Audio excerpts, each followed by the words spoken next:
Assalamualaikum warahmatullahi wabarakatuh. Kami dari kelompok 1 mata kuliah Bisnis Internasional akan menyampaikan materi mengenai kekuatan politik. Adapun anggota kelompok 1 terdiri dari Nurmala, Relung Luhur Pitutur, Risto Putri Gestia Hadi, dan Niva Nurkhasanah. Poin pertama yang akan kita bahas yaitu kekuatan ideologi. Kekuatan hukum yang dihadapi bisnis internasional sangat rumit karena bisnis dipengaruhi oleh berbagai undang-undang dan peraturan yang dibuat oleh negara bagian atau daerah, negara maupun organisasi internasional. Kekuatan ideologi tergantung kepada kualitas 3 dimensi yang terdapat dalam ideologi tersebut, yaitu yang pertama ada dimensi realita, yaitu nilai-nilai dasar yang terkandung dalam ideologi tersebut secara real, hidup di dalam dan bersumber dari budaya dan pengalaman sejarah masyarakat atau bangsanya.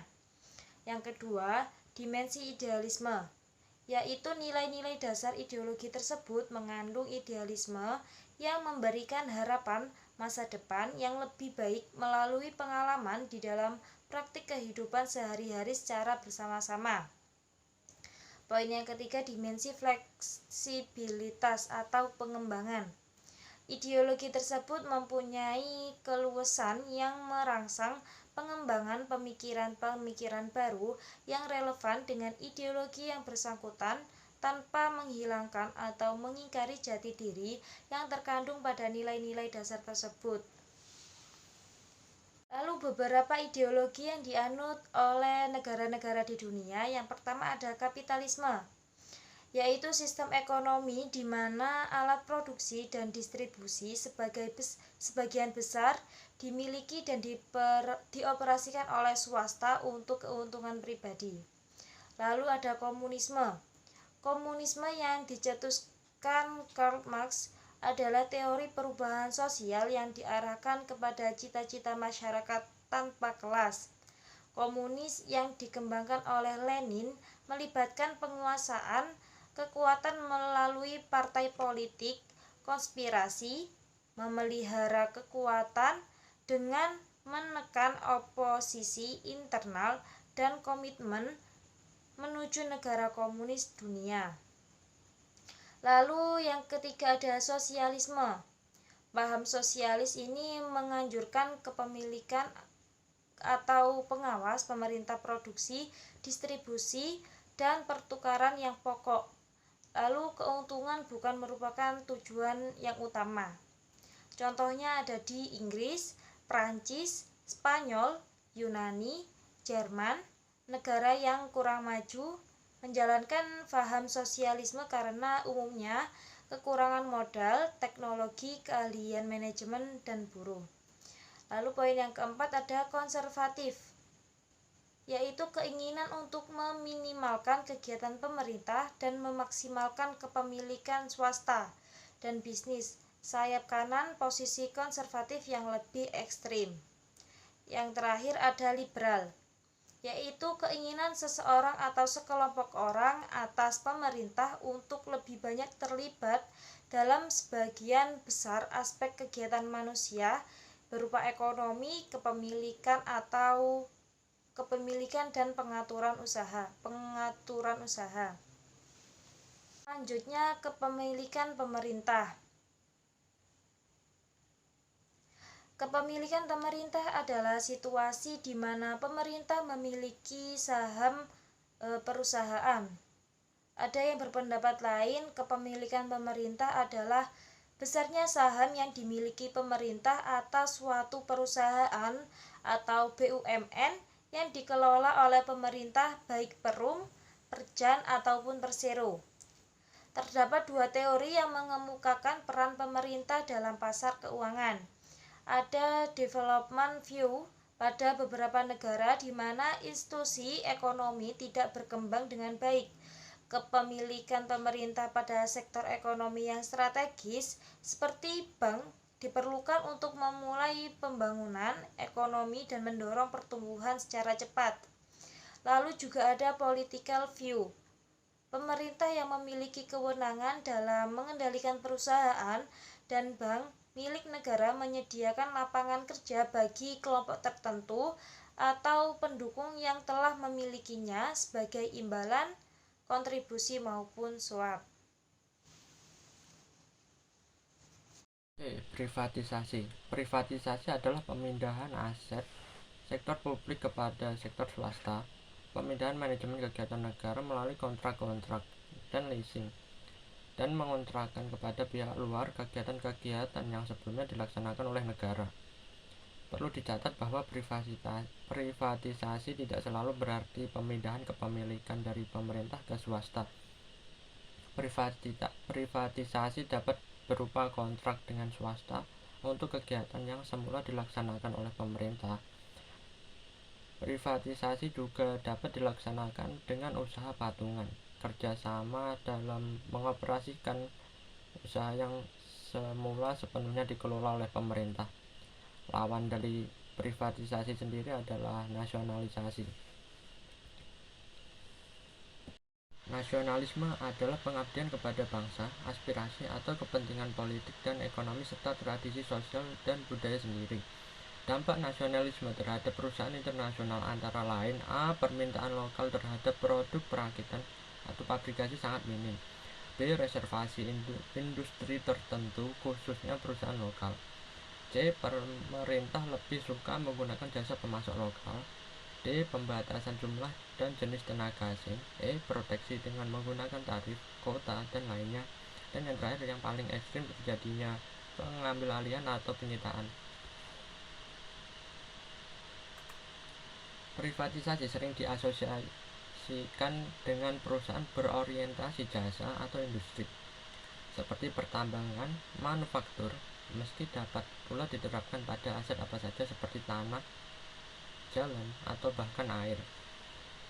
D. Perlindungan pemerintah. Hukum yang dianut pemerintah nasional dapat mempengaruhi pasar global dalam banyak hal. Suatu negara dapat menerapkan pembatasan atas kemampuan perusahaan menjalankan bisnis internasional dan dapat secara tidak langsung mempengaruhi daya saingnya dengan menaikkan biaya dalam menjalankan bisnisnya.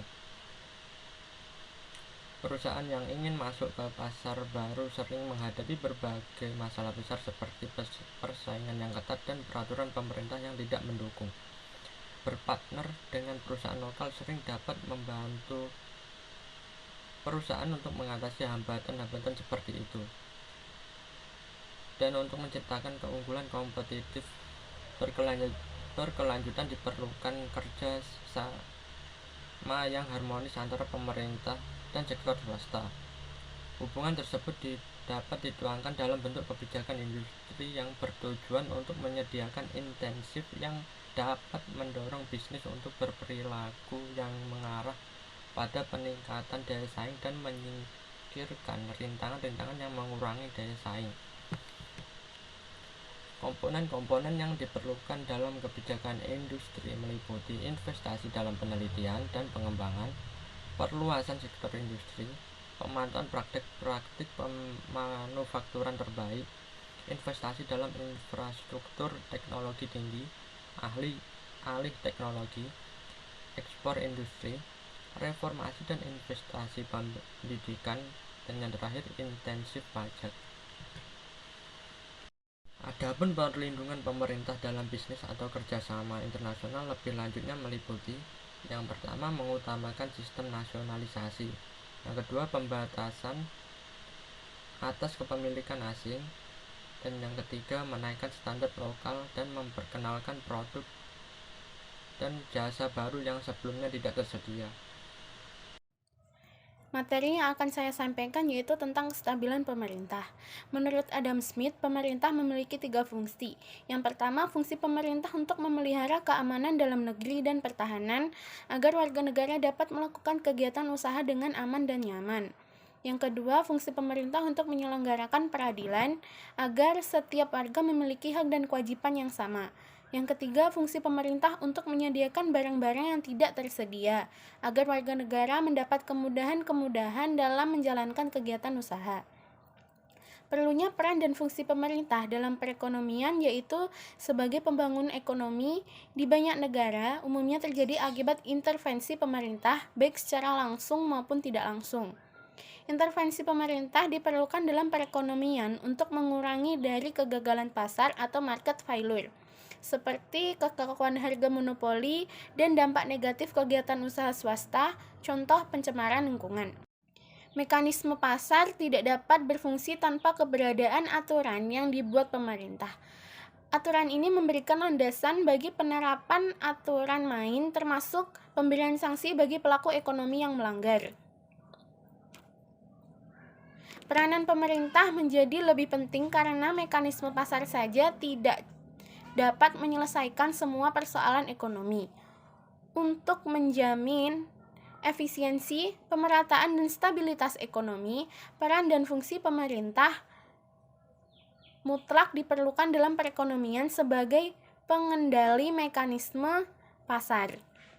Lalu kegagalan pasar atau market failure adalah suatu istilah untuk menyebut kegagalan pasar dalam mencapai alokasi atau pembagian sumber daya yang optimum. Hal ini khususnya dapat terjadi jika pasar didominasi oleh para pemasok monopoli produksi atau konsumsi dan sebuah produk mengakibatkan dampak sampingan atau eksternalitas seperti rusaknya ekosistem lingkungan. Materi selanjutnya yaitu risiko negara. Risiko negara atau country risk adalah risiko yang timbul ketika melakukan transaksi di bisnis di negara dengan kedaulatan dan mata uang sendiri. Risiko dapat didefinisikan sebagai bahaya yang dapat terjadi akibat sebuah proses yang sedang berlangsung atau kejadian yang akan datang. Risiko adalah ketidakpastian atas terjadinya suatu peristiwa. Risiko negara adalah risiko yang timbul karena adanya perubahan ekonomi dan politik suatu negara yang berdampak pada negara lain yang akan berhubungan dengan negara tersebut. Misalnya, kekurangan cadangan devisa suatu negara akan menyebabkan keterlambatan pembayaran pinjaman kepada kreditur di bank negara lain.